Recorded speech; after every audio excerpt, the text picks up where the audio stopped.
Lieve gemeente, vandaar wil ik het vijfde ding met jullie mitteilen. Van de 5 dingen, wat ons opgave als gemeente op deze wereld is. In de eerste video zal we dat het wichtigste wat we doen kunnen, is God onze Vader aanbeten, am loven en prijzen. Dat tweede ding zal we in de tweede video, dat ons een ander moet spreken. Du zijn einer voor den anderen. Dat is een grote part van gemeente zijn. Nummer 3 in de derde video zal we dat het evangelium verbreiden. De naam Jesus Christus bekend maken over deze wereld, is een grote opgave voor ons. En in de vierde video zal we dat de armen helpen, de wezen en de witwen bijstaan en ons reinhouden van deze wereld. Dat is de godsdienst wat ons Vader im Himmel gefällt. En vandaar dat vijfde ding is gemeenschap aan.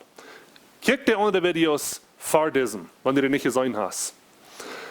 In Apostelgeschichte 2, Vers 42 sagt dort, en zij blijven beständig in de Apostelehre Lia in Gemeinschaft, beim Brotbreken in einem Gebet. Philippa Kapitel 2, Vers 1 und 2 spricht Paulus ans Motto, dass wir sollen untereinander Gemeinschaft haben. Wir sollen am Yes Gemeinschaft haben. Wir sind in einer Zeit, wo das vielleicht schwer ist, wo wir nicht taub sind als Gemeinde, wo wir nicht taub mal führen, so wie wir das gewohnt sind, wo wir nicht taub eten, so wie wir vielmals haben, und wo wir nicht fertig wegstehen und spazieren und sind nach Vormittag, so wie wir das gewohnt sind.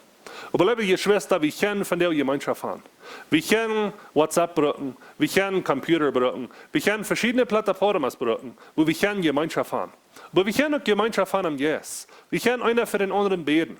Wir können Frauen, wo das. Wir können dusen mit dem Phone. Und einfach Gemeinschaft haben mit Medios der Kommunikation. Aber nicht bloß dort, Gemeinschaft haben im Yes. Beten für den anderen. Schicken uns untereinander Bibelversen.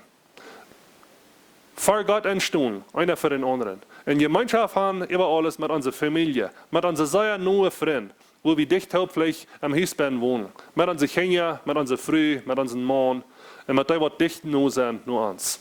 Geschwister, wenn wir Gemeinschaft haben mit Gott in dieser Zeit, sei dicht bei, denn wenn wir wollen zurückkommen in die Kirche, wenn wir wollen zurückgehen in Gottesdienst sind, dass wir dann wollen so enge Gemeinschaft gehabt haben mit unserem Gott, dass es zu spüren ist und dass wir das wollen wiedergeben an unsere Geschwister. Und dass die Gemeinschaft, was wir dann wollen haben, was eine Gemeinschaft sind, was so viel Recke ist, und dass wir wollen können, Frau im Herrn, was er kommen, in dem Moment, wo wir in Kirche, was er Gemeinschaft haben. Bleibt anhaltend im Gebet, bleibt stark im Herrn, und Gottes Segen.